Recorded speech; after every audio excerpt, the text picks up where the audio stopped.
Hello everyone, আজকে আপনার সাথে খুবই মজার দুইটা পছন্দের ভর্তার রেসিপি শেয়ার করব। একটা হলো বেগুন ভর্তা, একটা হলো টমেটোর ভর্তা। বেগুন আর টমেটো দুইটাকে আমি ভালো করে পুড়িয়ে নিয়েছি।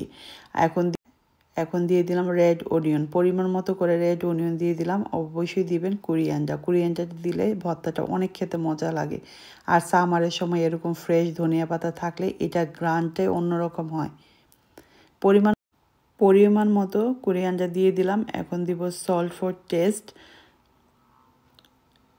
আমি বয়েল করার সময় কোনো সল্ট দিইনি, আমি অল্প পরিমাণে সল্ট দিচ্ছি। আর দিলাম এখানে চিলি ফ্লেক্স। আমি সবসময় চিলিটাকে ভালো করে ফ্রাই করে এভাবে ক্রাশ করে রেখে দিই, এতে করে ভর্তা বানানো খুব ইজি হয়।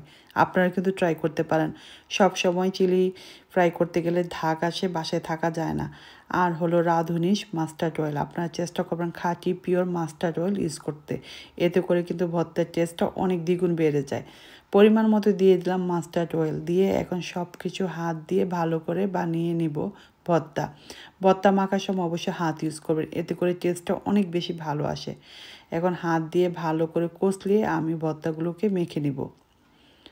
ভর্তাটা যত বেশি মাখা ভালো হবে, টেস্টটা এত বেশি ভালো হবে। এভাবে করে সবগুলো ভর্তা আমি বানিয়ে নিব, এভাবে করে মেখে নিব। বলেন তো আপনাদের কাছে কোন ভর্তাটা বেশি মজা লাগে, টমেটোর ভর্তা নাকি বেগুনের ভর্তা?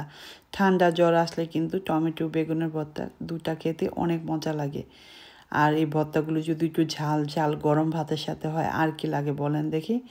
একটু লবণটা টেস্ট করে নিচ্ছি, লবণটা কম বেশি হয়েছে কিনা। ভর্তাটা একদম পারফেক্ট। এখন চলে যাবে টমেটোর ভর্তাতে।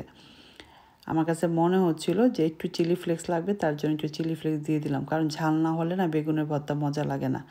আমার কাছে একটু ঝাল ভর্তায় বেশি টেস্ট লাগে। আপনারা কি ঝাল পছন্দ করেন না কম ঝাল পছন্দ করেন? কমেন্ট করে কিন্তু জানাতে পারেন। রেডি হয়ে গেল আমার বেগুনের ভর্তা। এখন আমি বানিয়ে নিব টমেটোর ভর্তা। সুন্দর করে আমি ভর্তাটাকে সুন্দর করে ক্লিন করে নিচ্ছি। এখন চলে আসলাম টমেটোর ভর্তায়। টমেটোর ভর্তাতে সব কিছু দিয়ে দিয়েছি আগের মতনই, onion, coriander, chilli flakes, salt সব কিছু দিয়ে এখন হাত দিয়ে ভালো করে কষলিয়ে টমেটোর ভর্তাটা বানাবো। আর টমেটোর ভর্তাতে কিন্তু একটু অনিয়নটা বেশি দিবেন, যখন ক্রাঞ্চি অনিয়নটা দাঁতের নিচে পড়ে না, ভর্তাটা খেতে খুব বেশি ভালো লাগে।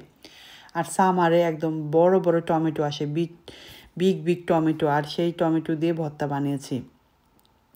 নেক্সট টাইমে যদি জানতে চান কোন টমেটো দিয়ে, তাহলে অবশ্যই কমেন্ট করবেন, আপনাদের সাথে শেয়ার করে দিব। লবণটা অবশ্যই টেস্ট করবেন সার্ভ করার আগে।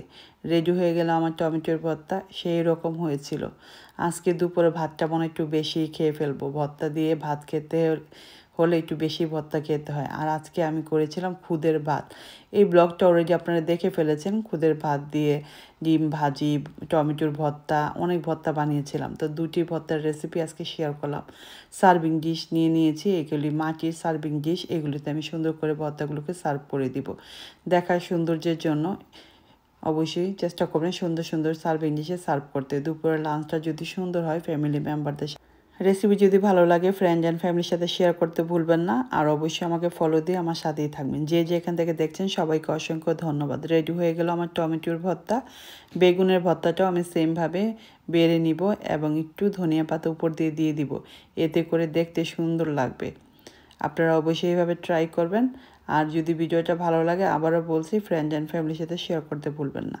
আজকের মতো এখানে বিদায় নিচ্ছি। সবাই ভালো থাকবেন, সুস্থ থাকবেন, আমার জন্য দোয়া করবেন। আল্লাহ হাফেজ, বাই।